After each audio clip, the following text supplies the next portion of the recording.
Comment ça va, guys? I wanted to make this video because I tend to get a lot of questions and sometimes some flack because I look so Caucasian and I practice voodoo. People do not understand Cajun and Creole culture, which I'm a part of both. They don't really understand our concept of voodoo and hoodoo, and they just don't really understand the culture just in general. And so I find myself having to explain a lot, and people still argue with me. So I wanted to make this video to try and clear up a little bit of stuff. I think also me looking alternative also gets me a little bit of flack. If I looked like my Mama Vi, who looked 100% Cajun, I don't think I'd be getting the flack that I get, but unfortunately I don't. So I made a little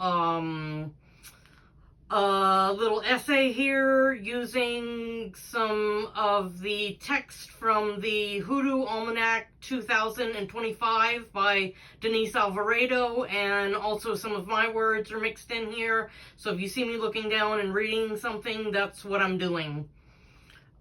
Is Louisiana Voodoo a closed practice? This comes from my friend Denise Alvarado's book, Hoodoo Almanac 2025. Certain quotation parts are my interjections. The particular form of voodoo and gris, which I am connected, however, in large part is not a closed practice. It is Louisiana-based. Jennings, Louisiana for me, which is Cajun country, is a creolized tradition, meaning it emerged from an amalgamation of different cultures. Like many folk traditions, it tends to take on the flavor and norms of the region in which it is practiced.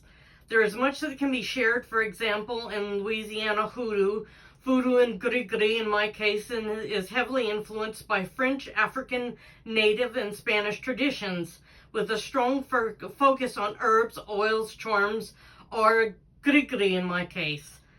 It is, of course, first and foremost an African-based religion, and we pay much respect to the African spirits and the African slaves who brought us this religion.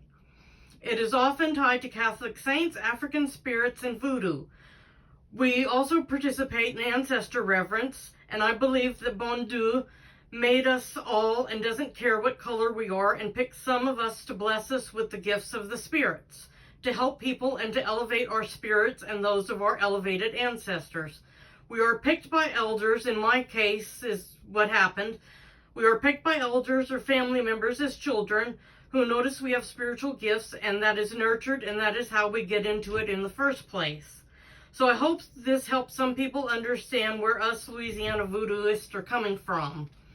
Like I said, I was picked as a child by other voodooists who told me I had a gift and that I needed to start learning and using my gifts, by other elders, and the elders taught me, and my mother was also into voodoo and gris, so my mother studied up on it and taught me and brought me around other voodoo and hoodoo people to learn how to practice the practice and how to take care of the spirits.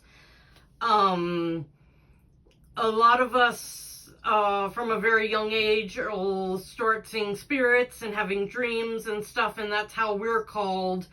There's no initiation in our version of our religion. If there's initiation in your version of religion, your version of your African tradition religion, that's fine. That's great for you, and you should hold that sacred. But in ours, we don't have that.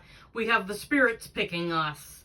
And the spirits picking us is good enough for us. So, again, I hope some of this clears up some of the confusion and some of the upset that some people have towards my religious beliefs and my practices. Again, like I said, I think if I look like my Mama Vi, I'd get a lot less flack, but I don't. I happen to look like Ziggy Stardust, and that gives me even more flack, but I am who I am, and you guys can't change that.